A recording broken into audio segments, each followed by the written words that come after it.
올바른 손 씻기는 30초 이상 비누로 꼼꼼하게 씻어주세요. 기침할 땐 옷소매로 입과 코를 가리고 해주세요. 기침 등 호흡기 증상이 있다면 마스크를 꼭 착용해주세요. 지역선별 진료소 및 의료기관 방문 시 해외 여행력을 의료진에게 알려주세요.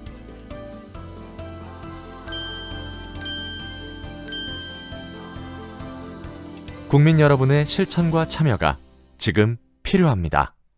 자, 안녕하십니까. 1학년 학생들 또 체육 담당하고 있는 민경학입니다. 오늘 5차시는 이제 심폐소생술에 대해서 많이 얘기를 했으니까 다양한 생활 속의 응급처치법에 관련된 수업을 할 거예요. 수업에 앞서서 이제 여러분들이 좀 궁금해하는 것들 중에서 답변할 만한 것들 또 말씀을 드리고 시작하도록 할게요. 일단 기본적으로 여러분들이 AED 재사용에 대해서도 물어보더라고요. 그 자동 제세동기를 사용하고 나서 다시 사용할 수 있는지. 일단은 기본적으로는 맞습니다. 근데 뭐 다들 예상하겠다시피 AED 자체는 그 전기로 이용되는 물건이에요. 그래서 거기에 있는 배터리가 시간이 지나면 방전이 되고 그래서 사용할 수 없는 상태가 되죠. 그래서 여러분들이 뭐 신경 쓰진 않을 가능성이 크겠지만 공공기관에서 그것을 주기적으로 배터리를 충전하거나 아니면 배터리를 교환하는 그런 식으로 거기서 사용을 하고 있습니다. 준비를 하고 있는 거죠. 그리고 심정지에 대한 구분에 대해서 좀 사람들이 많이 물어보더라고요. 사실 이거는 그냥 이렇게 해서 보기는 어렵고 학생들하고 직접 보여주면서 하는 게 좀 더 쉬울 것 같긴 한데 요골동맥 그리고 여기 이제 경동맥이라고 하죠. 목 아래 여러분들이 맥박을 잴 때 쓰이는 영화에서도 많이 봤을 것 같기도 하고 실제로 맥박이 짚어보면은 느껴지는 부위가 있어요. 그 부분에 손을 대보고 촉진을 해서 심장이 뛰고 있는지 안 뛰는지 그걸 확인할 수가 있습니다. 그걸 통해서 심정지가 왔구나 안 왔구나 이걸 알 수가 있게 되겠죠. 그리고 일반적으로 심정지가 왔을 때는 순식간에 의식을 잃기 때문에 뒤로 넘어진다보단 앞쪽으로 넘어진다고 해요. 100%는 아니니까 그거는 여러분들이 보면서 이 사람이 어떤 다른 증상이 아니라 심정지로 쓰러진다는 것들에 대해서는 한번 경험이 있지 않으니까 쉽지는 않겠지만 판단해 볼 걸로 앞으로 넘어지는지 뒤로 넘어지는지를 보고 판단할 수도 있겠죠. 그리고 무엇보다도 가장 많이 궁금해할 부분이에요. 내가 심폐소생술을 하게 됐어요. 심장이 안 뛰는 걸 확인하고 다 확인한 다음에 119 불을 넣어놓고 심폐소생술을 했는데 깨어났더니 이 사람이 갑자기 나 가슴뼈가 부러졌는데 네가 보상해라 이렇게 요구할까봐 그게 걱정이 되는 거잖아요. 일반적으로 일단은 비의료인, 그러니까 여러분들은 의료인이 아니니까 의료인 같은 경우는 그거를 하게 됐을 때는 보상을 해야 된다고 하지만 비의료인일 경우는 형사상의 책임이 면책이 된다고 합니다.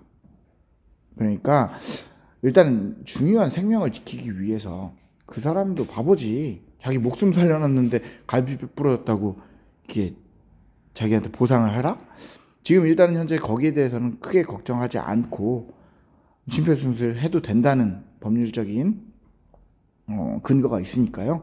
여러분들 혹시라도 그런 일이 벌어지더라도 꼭 목숨을 살리기 위한 행동을 하시기 바랍니다. 자, 일단은 여러분들이 원하는 간단한 질문은 이렇게 넘어가고요. 이제 이번 시간 다양한 생활 속 응급처치에 대해서 간단히 설명을 드리도록 할게요. 먼저 화상에 대해서 설명을 할 건데요. 화상은 물질과의 마찰 또는 뜨거운 액체나 증기 같은 것으로 인해서 신체 조직이 손상된 상태를 얘기하고요. 읽어보는 것 같아요. 여러분들이 아마 화상에 대해서는 걱정이 많을 거예요. 굉장히 통증을 많이 유발하게 되고 유리를 하거나 심지어는 여러분들 체육관 같은 데서 미끄러졌을 때 바닥에 의해서 마찰됐을 때 화상을 입기도 합니다. 증상은 이래요. 1도 화상, 빨개지거나 아니면 물집 같은 건 없지만 빨개지거나 통증이 있거나 그러면 1도 화상이고, 물집이 생기는 경우 있죠. 여러분들 뜨거운 거 냄비 같은 거 갖다 댔는데 뜨거워 한다고 손 났는데 좀 지나서 보니까 물집이 생기고 이런 것들. 뭐 나중에 관련된 얘기는 하겠지만 그 물집은 자기가 본인이 터뜨리면 안 되는 물집입니다. 그리고 3도 화상은 피부가 하얗고 손상 부위를 눌러도 통증을 느끼지 못하는 경우, 그런 경우에 심부까지 굉장히 다친 거라서 굉장히 좀 병원을 반드시 가야 하는 그런 화상이 되겠습니다. 자, 응급처치법은 간단합니다. 화상 부위에 붙어있는 옷 등은 제거하지 말고 더러운 물건과 접촉하지 않도록 하고, 감염의 위험이 있으니까 간장, 기름, 된장 등을 절대 바르지 않는다. 이게 할머니들, 옛날 분들은 이런 일들이 벌어지면은 이런 된장 등을 발라서 응급처치를 하는 경우가 있는데, 이런 경우 하지 않도록 합니다. 감염의 위험이 있어요. 간단하게 이제 수돗물이나 이걸 통해서 그쪽 상처 부위, 환부를 냉각시키고 통증을 감소시키는 게 바람직하고요. 흐르는 찬물 속에 10분 이상 담가야 합니다. 얼굴에 난 화상은 환자가 숨을 쉴 수 있도록 구멍을 낸 거즈를 덮는다. 역시 깨끗한 물을 해서 좀 식혀줄 수 있으면 좋겠죠. 물질을 터뜨리지 말고 화상 부위에 딱 붙어있는 물질을 떼어내지 않는 것이 좋다. 이거는 병원에 가서 할 수 있도록 합니다. 뭐 가벼운 화상이랑 상관없겠지만 반드시 좀 이건 심각하다, 그럼 병원을 가서 할 수 있도록 해야 돼요. 다른 거는 어떻게 걱정이 안 될 수 있겠지만 거기에 있는 물질이 터지거나 그 안에 병균이 침투했을 때는 굉장히 생명까지 위험이 될 수 있는 상황이 벌어질 수 있습니다. 당연히 환자를 병원으로 빨리 이동시켜야 되고요.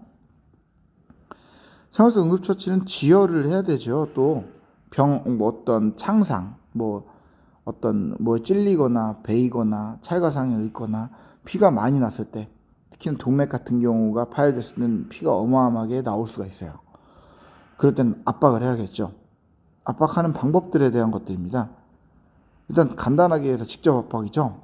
상처 부위를 직접 압박하는 건데, 더러운 손이나 이런 걸로 압박하는 게 아니라 깨끗한 거즈나 이런 걸 통해서 상처 부위를 눌러주는 것들, 압박 붕대로 이렇게 감아주거나, 굉장히 절단 같은 경우, 예를 들면 팔이나 손, 다리가 잘렸어요. 그런 경우도 있을 수 있는데, 그럴 때는 그 위에 부분 살짝 위쪽으로 지혈대를 사용해서 하는 경우가 있어요. 지혈대에 관해서는 여러분들 숙제를 줄게요. 한번 유튜브나 아니면 다른 한번 검색을 통해서 무언지 한번 확인해보는 것들을 활동을 해보도록 할게요. 직접 압박을 지나서는 또 간접 압박을 할 수 있겠죠. 지혈대 역시 마찬가지고요. 지금 상한 동맥 압박이라고 한 건 그러니까 이두근이라고 하죠. 여러분들 팔을 당길 때 알통이라고 하는 부분, 그쪽 부분에 보면 동맥이 또 있어요. 그 동맥 부위를 압박함으로써 심한 출혈을 억제할 수 있고요. 요골 동맥은 또 팔 안쪽에, 그러니까 손가락이나 이쪽이 다쳤을 때, 그쪽에 피가 많이 날 때, 지금 두 번째 사진, 자, 이 부분이죠. 요거와 함께 지금 팔을 직접 압박을 해서, 간접 압박을 해서 눌러서 지혈할 수 있다는 거.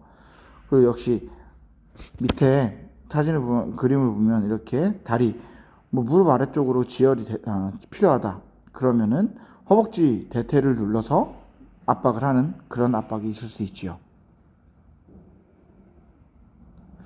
또 열 손상을 생각할 수 있죠. 여러분들 굉장히 여름에 폭염일 때 여러분들이 더위를 먹는다고 표현하는 것들 있죠. 그런 손상에 대해서 설명해 드릴게요. 열사병, 일사병, 열실신, 열부종, 열경련 질환 등을 뜻하지요. 여러분들이 지금 읽어보면 알겠지만 여러분들이 이제 운동을 하다가 너무 힘들다, 괴롭다, 그런 경우는 지금 열일사병에 해당된다고 보면 돼요. 그러니까 체액과 전해질이 땀으로 과다 배출하고 뜨겁고 이런 경우에 이제 굉장히 많이 발생하는 열 손상이죠. 여러분들은 이걸 위해서 예방하는 방법들은 잠시 후에 설명을 하겠지만, 보면은 알겠지만 굉장히 많은 체액과 전해질, 이거를 미리 준비를 해야 된다는 그런 예방법을 좀 이따 설명해 드릴 거예요. 뭐 버벅거리는 거는 좀 이해를 바랍니다. 그리고 열사병은 또 있어요. 여러분들이 뉴스를 통해 접했을 건데 차 안에서 굉장히 뜨거운 공간에서 갇혀 있거나 그러다가 이렇게 직접 태양에 노출, 뜨거운 차 안 등에서 강한 열에 장기가 노출돼서 심지어는 사망에 이르는 경우들이 있죠. 이럴 때는 좀 다른 게 일사병의 경우는 물과 이것들을 재서 체온 좀 전해질을 보충해야 되는데 이때는 물과 음식을 함부로 주면 안 된다고 합니다. 꼭 기억해 주시고요. 열 시신이나 열 부종, 열 경련도 있다는 것들 한번 읽어보시고 여러분들 도움이 되기를 바랍니다. 예방법은 간단합니다. 목이 마르기 전부터 물을 마시되 적당히 자주. 너무 많이 먹으면 이제 뭐 나트륨이나 이런 것들이 굉장히 희석되고 여러분들이 오히려 물 중독이라는 현상을 겪기도 해요. 그렇기 때문에 전해질의 농도도 유지하는 게 중요하기 때문에 물은 적당히 자주 마시도록 합니다. 그리고 음료수도 마시되 술은 금물. 술을 마시게 되면은 굉장히 많은 물을 써야 해요. 그럼 당연히 탈수가 올 수가 있겠죠. 그러니까 술은 마시면 안 되겠죠. 더울 때, 뜨거울 때. 모자를 쓰고 목을 감싸는 옷은 피하며 헐렁한 옷을 입는다. 당연한 얘기겠지만 열을 발산하기 위해서 도움이 되는 거죠. 모자를 쓰는 거는 직접적으로 머리로 오는 직사광선을 조금 차단시켜주는 거고요. 목을 감싸는 옷을 피한다는 얘기는 목을 통해서 굉장히 많은 체열들이 발산이 되는데 그것들이 차단되게 되면 몸이 쉽게 뜨거워지기 때문입니다. 한낮에 뜨거운 햇볕은 당연히 피해야 하고요. 자, 이렇게 간단하게 여러분들이 실생활 속에서 겪어볼 수 있는 어떤 상해는 아직 안 했죠. 이런 뭐 열 손상이나 아니면 지열 같은 것들을 지금 간단하게 설명을 해드렸는데요. 아마 다음 시간에는 한번 또 이제 여러분들이 아무 남자고 스포츠를 좋아하는 학생들이니까 스포츠 상황에서 벌어질 수 있는 그런 상해들에 대해서 그리고 거기에 대한 응급처치에 대해서 설명을 해보는 시간을 가질 거예요. 이번 시간에 가진 수업에서 궁금한 것들이 있으면은 지금 선생님이 잘못했는데 편집을 잘못해서 이건 이명선 선생님 메일이고요. 제 거는 min177117 그리고 카톡입니다. 이쪽으로 문의를 주시면은 선생님이 시간 되는 대로 여러분들에게 궁금증을 해결할 수 있도록 하겠습니다. 이게 아니면 형성평가를 통해서 물어봐도 좋습니다. 그리고 지금 많은 학생들이 지금 아직 수업을 듣지 않고 있어요. 물론 지금 듣고 있는 학생들은 잘 듣고 있으니까 상관이 없겠지만 주변에 이 수업을 듣지 않고 있는 학생들이 있다고 하면 좀 홍보를 통해서 꼭 듣고 또 형성평가 선생님이 그 위에다 형성평가 링크를 걸어 놓으니까 늘 형성평가를 클릭해서 꼭 참여를 할 수 있기 바랍니다. 이게 여러분들 출석 체크 그리고 이걸 통해서 여러분들이 수업 참여했는지를 확인하는 중요한 근거로 쓰이니까요. 반드시 해야 된다는 거 꼭 유념하시기 바랍니다. 이상이고요. 다음 6차 시 때 여러분들과 함께 또 만나겠습니다. 수고하셨습니다.